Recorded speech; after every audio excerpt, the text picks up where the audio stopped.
So shalom everybody. Today we'll talk about the order of the people being called up to the Torah. And so today we are already so used to Kohen Levi Israel, but in the time of the Mishnah, they were still putting that into place. Um, and so basically, like Benedict can probably explain it better than me, but in the old days, they actually called up the first person on a regular day, not Shabbat. So we're only talking about Monday and Thursday now. They used to call up the most important person first, important in terms of their keeping the Torah or in terms of their position in the community, and then the next one, and then the next one, and there was no order of Kohen Levi Israel. But because on Shabbat it was already instituted that Kohen reads first, and that's actually based on a verse in Parshat Emor. It says, "V'kidashto ki et lechem elecha u'makriv," that you should place the Kohen first and give him the honor because you are commanded to honor him.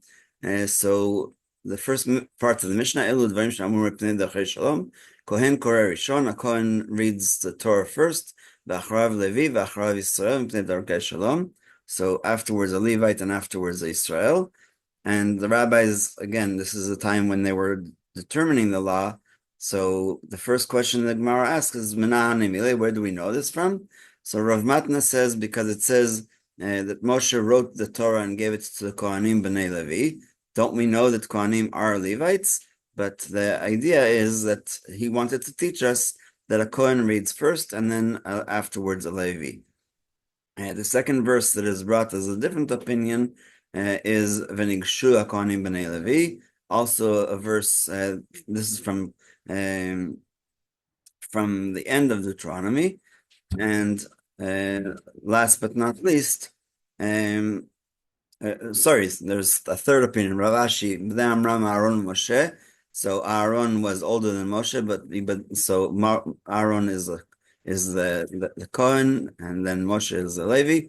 But this verse is from Chronicles, and usually we don't paskin halacha from Chronicles. And then last but not least, Rabbi Chia bar Abba says v'kidasho l'kol davar shebekdusha, which means that he opens up and reading the Torah, and he is preferable to lead the service, and he is preferable to make the bracha on the Kiddush and Hamotzi, and he's even, according to Rabbi Ishmael, able or appropriate to give them the first portion when we're serving many people at a meal. So that's the source for the idea, and now we'll go to the actual practice of how we call up people to the Torah. So this is now the order. The Chachamim established that a Kohen is given the honor of the first Aliyah, a Levi the second, and a Israel the third. The reason for this enactment is in the interest of peace, so there will not be any fights concerning the honor of the first Aliyah. Originally, this establishment was only for Shabbat. For many people who come to synagogue then, and there's more concern that tension will develop surrounding the Aliyot on Shabbat. Nevertheless, the Rishonim write to practice this way on Mondays and Thursdays as well, and so it is ruled as halacha and also mincha of Shabbat.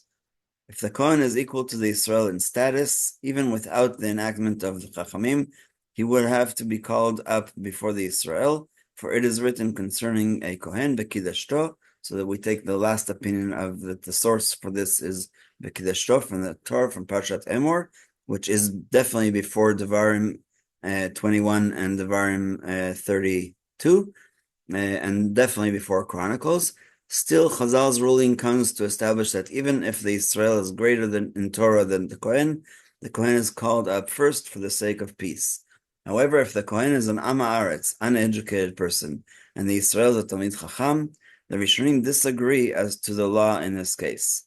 According to the Rashba, the Israel is to be called up for the first Aliyah since he is a Talmid Chacham. However, according to Rav Amram Gaon, Rav Natrai Gaon, and a number of other Rishonim, even if the Kohen is an uneducated person, concerning the matter of the ascent to the Torah, he should be called up even before the Israel who is a Talmid Chacham, and that is how we practice. By the way, I do remember that when we were learning the Gaim with Rabbi Hertzfeld, that we were told that even if Talmid Chacham is more knowledgeable in the laws of tzarat, of leprosy and blemishes, skin blemishes, then that you must have a Kohen. So the Talmid Chacham can teach the Kohen and say this is Tameh, and the Kohen repeats after him, even though he doesn't know the law from his own experience. Because of this law of Kiddushto. Israel, no matter who, cannot serve in the temple. A Kohen, even if he's an Am Haaretz, can. And last but not least, there's a story, I think it's in Yoma, that the people were escorting the high priest after the service on Yom Kippur was over. They were escorting him to his house to break the fast and to celebrate that they were successful and that there was atonement. And then they saw Shmaya and Avtalyon, like I guess the other side of the street, or they were turning a different way, and they started following Shmaya and Avtalyon, who were the rabbis of Hillel, the famous Hillel.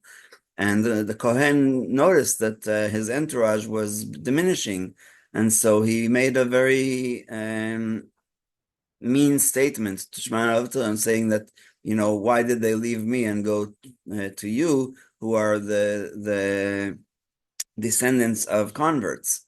And that is very demeaning and also against halacha. But what they told him is that they weren't leaving them because of their personality, but because of the Torah that they had. So a Talmid Chacham Mamzer, even if he's a legal halachic bastard, is greater than a Kohen Gadol who's an Am Haaretz in Agramus. I don't know how to pronounce that, sorry. Sometimes a great need arises to add another aliyah, such as on Monday when two chatanim, grooms, are both Yisraelim, come to pray at the same synagogue. Since the first and second aliyot are reserved for the Kohen and Levi, if another aliyah is not added, one of the chatanim will be deprived of the honor of being called up to the Torah.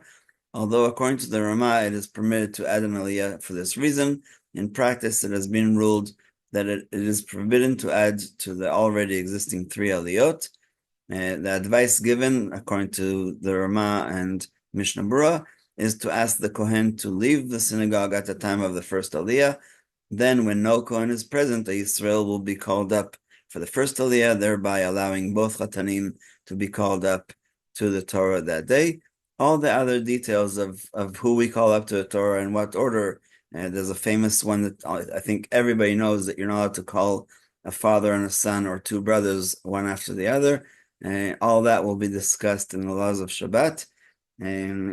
But it's just interesting that this was the example, because on Monday and Thursday there really are only three aliyot. So this was just a practical way to explain how to do it in the way that we do it today.